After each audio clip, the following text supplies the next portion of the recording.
In our ongoing over rice series, we've done dishes from Hunan, Guizhou, and Sichuan that people devour with rice, but not yet us Cantonese. So in this video, we'll cover 3 different dishes. First, 蒸包茄子煲, a great eggplant pot that goes awesome with rice. And second, the Cantonese with rice minced yolk bang meatcake, which is probably considered to be the 下饭 dish in Cantonese home cooking. And third, as a tradition, we'll have something that's easy and quick straight up from the jar. So eggplant. I adjusted this dish from a 大排档 classic 鱼丸茄子煲 fish sole with eggplant pot. It's kind of a wilder Cantonese dish. It's actually kind of spicy. And it's something that you can imagine maybe some gangster will gather around it on a winter night, smoking and drinking, and maybe talking about who did the job. The original dish itself can be quite intense. The portion is usually pretty big, and it deep fries both that massive fish head and the eggplant. And as for our home version today, we'll be keeping the same flavor profile, but without the fish head or the deep frying. So now let's prep the eggplant. Here we have 2 long eggplants, about 6 to 700 gram. Cut off the top and peel it, leaving some strips like this for a nicer color. Then cut it into 5 centimeter each sections and then slice into thirds. And then cut the slices into 3 again, giving us some 5 centimeter sticks that's about 2 centimeter wide. And after cutting, toss the eggplant in a big bowl, soak it with water and a touch of vinegar to draw out some of that eggplant bitterness. Then after the eggplant's been soaking for 15 minutes, take it out and drain it until no water is remained, and then we can start cooking. So first, 狼药. Get your wok piping hot, heat off, add in half tablespoon oil and give it a nice swirl. Then heat on high, add in our eggplant. Spread it more or less evenly into one layer and patiently let it fry to get some brownness. Turn the wok as you go. Once all sides get some toast, flip and spread again and let it keep on frying until it starts to soften and wilt. Then heat off, take it out. Then same wok, no need to wash. Heat on medium, add in 1.5 tablespoon oil, again give it a nice swirl. Then in with 4 big cloves of garlic and half-inch ginger, roughly minced as our aromatics. Fry the 2 until fragrant, about 1 minute, then it's ready for our sauces. Now, these 2 sauces make up for our flavor profile here today. The 蒸 in the dish name 蒸包茄子煲 refers to this, mince or ground bean paste. This is a fermented soybean paste and gives the dish its deeper and rounder base. You can sub it with half ackee miso and half soy sauce, but of course the flavor will be a bit lighter compared to mince itself.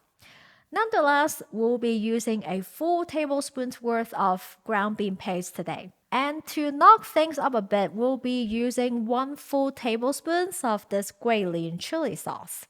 So this is a garlic chili sauce that's quite salty and not that spicy. It's quite available too. You'll probably just get the same jar from the Kumki as we did. Or you can also use other savory garlic chili sauce you have on hand, but do remember to taste and check for salinity at the end because you might need a touch more salt. Now back to our wok. First add in the mince ground bean paste and break it up with your spatula. Once it's broken and smells nice, add in the Guilin chili sauce. Fry them all together until well combined, then swirl in about half tablespoon 料酒 aka 绍兴 wine, then add the eggplant back right in. A quick fry and then add in 1.5 cup of stock or water. As it's coming up to a boil, season with 1 teaspoon sugar, 1/8 teaspoon each salt and MSG. Once at a boil, transfer the eggplant over to a clay pot or some other smaller pot. Cover and let it simmer on medium-low for 15 minutes. And after that time, your eggplant should be completely softened and add a touch more salt if needed. Otherwise, top it with some chopped cilantro, and now you have your 蒸包茄子煲 ready to go onto your rice. Okay, I love this pot, but if you are Cantonese yourself, big flashing warning signs up here. So if you are making this pot for someone who cannot eat spicy at all, I would strongly recommend you dial the Guilin chili sauce back to 1 teaspoon instead of 1 full tablespoon, and up the minced ground bean paste to 1.5 tablespoon instead of just 1 tablespoon. Because I can already imagine some Cantonese parents eating this and be like, this is so spicy, it's totally unedible. What are these Chinese cooking to mystify people? They know nothing lah. Or something like, hey, 啲鬼佬食咩啊? Right. Anyway, but for all of us that can enjoy some heat, this is a spicy level that I enjoyed. Next brings us to yukbang, steamed meat cake.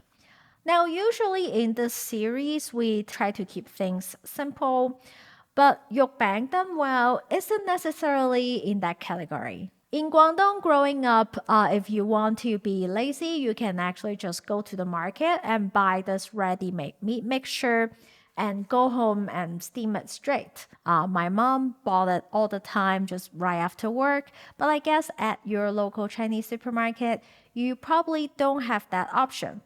But we couldn't do a Cantonese over rice video without this one. But good news is that this meat mixture will keep well in the fridge for a day and it freezes really well in the freezer. So you can at least make ahead and portion it in advance. So we'll be doing a shiitake yukbang today. We'll start off by soaking 3 shiitake mushrooms in cool water for at least 4 hours, and overnight's fine too. Then after that time, remove, squeeze, and snip off the stems, reserving the shiitake mushroom soaking liquid because that stuff tastes awesome and we'll use it later in the recipe. Then just dice 2 of your shiitake. This will go in our mix, and then cut the outer into 8 slices, which will go on top. Then marinate that with a 1/4 teaspoon sugar and 1/2 teaspoon soy sauce and a sprinkle of white pepper powder. And for ease of use later, separate the slice from the dice in your bowl and set that aside. Next, pork. So we'll be using a mix of pork shoulder, aka Boston butt, and some pork fat here. For meat pancake, you are going to need a mix of pork lean and fat. For the fat, you can also just cut off some fat parts from pork belly. It's totally fine. Just finely dice it and set that aside. But it's the lean that we'll need to be careful with, because which cut you use depends on the pork quality you have. In China, pigs tend to get more exercises than a lot of places around the world, so the meat's firmer and it binds better. People here like to use the ham cut of the pig for this kind of meat mixture, but you will probably want to get some other muscle that gets worked more, so the shoulder. We're just mincing this by hand from scratch today, but you can totally start with ground pork as well. But just make sure that your ground pork is ground from the shoulder.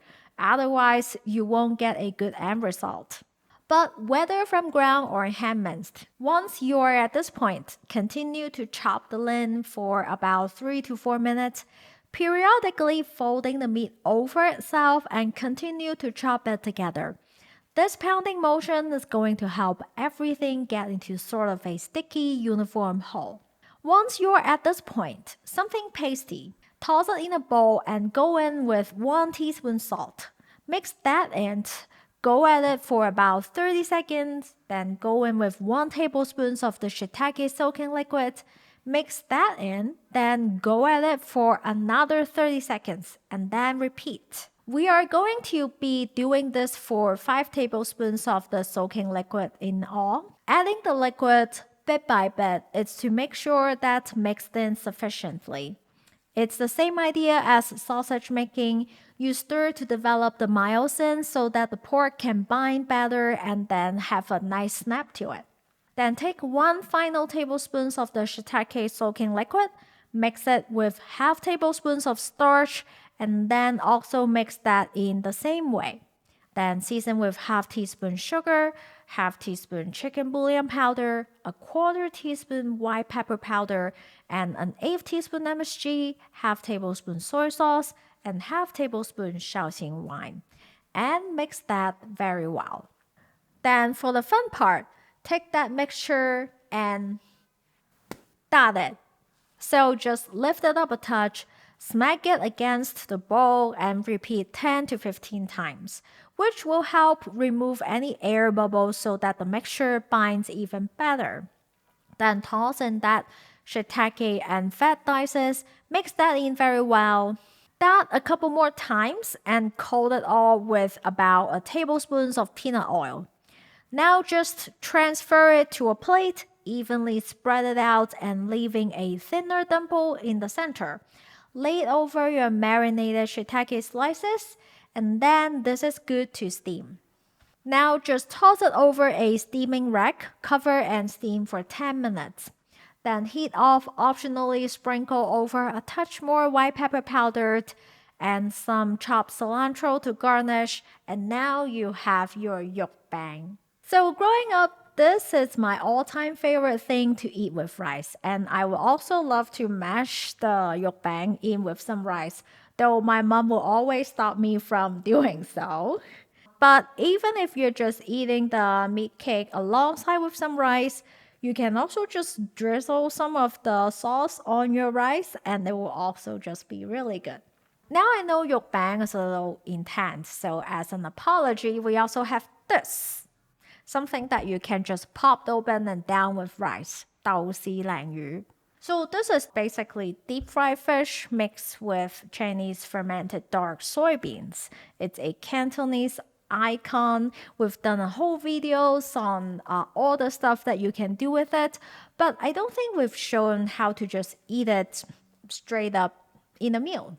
So basically what you do is you have some veg on the side, then you have your bowl of rice, and you open the can, take some fish and some of the beans out.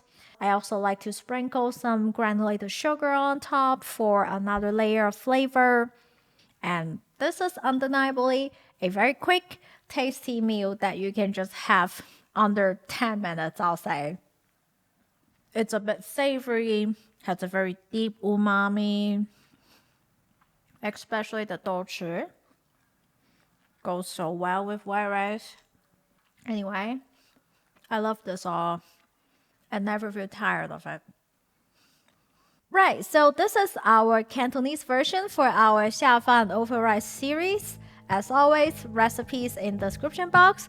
A big thank you for everyone that's supporting us on Patreon, and of course, subscribe for more delicious Chinese cooking recipes.